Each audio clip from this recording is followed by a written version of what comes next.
सीताराम सीताराम सीताराम। श्री रामचरितमानस बालकांड दोहा चौपाई अर्थ सहित अवश्य श्रवण करें। दोहा नंबर 112 से प्रस्तुत कर रहे हैं।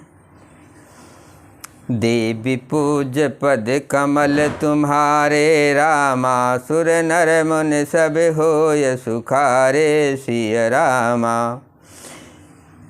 विप्रधेन सुर संत हित, लीन मनुज अवतार।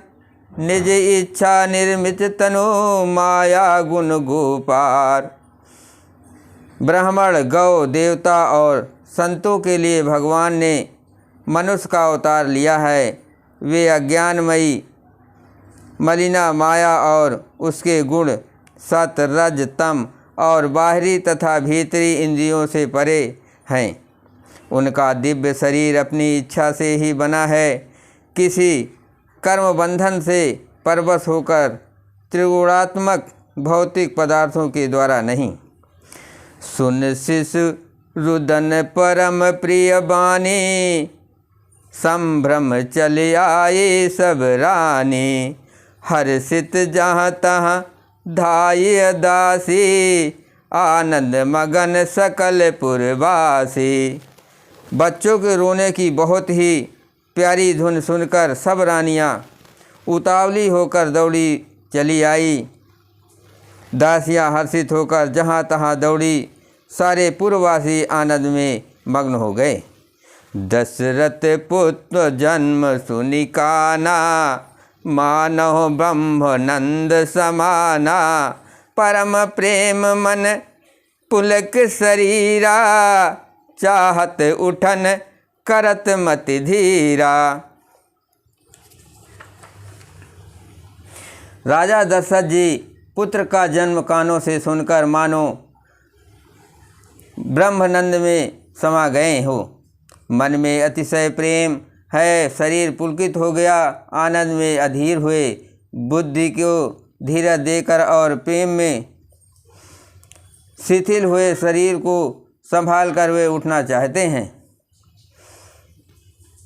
जाकर नाम सुनत शुभ होई, मोरे ग्रह आवा प्रभु सोई। परमानंद पूर मन राजा, कहा बुलाय बजावहु बाजा। जिनका नाम सुनने से ही कल्याण होता है, वही प्रभु मेरे घर आए हैं। ये सोचकर राजा का मन परम आनंद से पूर्ण हो गया। उन्होंने बाजे वालों को बुलाकर कहा कि बाजा बजाओ। गुरु वशिष्य कहा गयो हकारा, आये द्विजन सहित नप द्वारा। अनुपम बालक देख ही जाए, रूप रास गुण कहे न सिराए। गुरु वशिष्ठ जी के पास बुलाया गया। वे ब्राह्मणों को साथ लिए राजद्वार पर आए। उन्होंने जाकर अनुपम बालक को देखा, जो रूप की राशि हैं और जिनके गुण कहने से समाप्त नहीं होते। देवी पूज पद कमल तुम्हारे, रामा सुर नर मुनि सब होय सुखारे। सिय रामा नंदी मुख सराध करे, जात कर्म सब कीन। हाटक धेनु बसन मने, नप विप्रन कह दीन। फिर राजा ने नंदी मुख साध करके सब जात कर्म संस्कार आदि किए और ब्राह्मणों को सोना गौ वस्त्र और मणियों का दान दिया। ध्वज पताक तोरण पुर पावा, ध्वज पताक तोरण पुर छावा। कहीं न जाय जहि भांति बनावा, सुमन वैश्य आकाश ते होई। ब्रह्मानंद मगन सब लोई। ध्वजा पताका और तोरणों से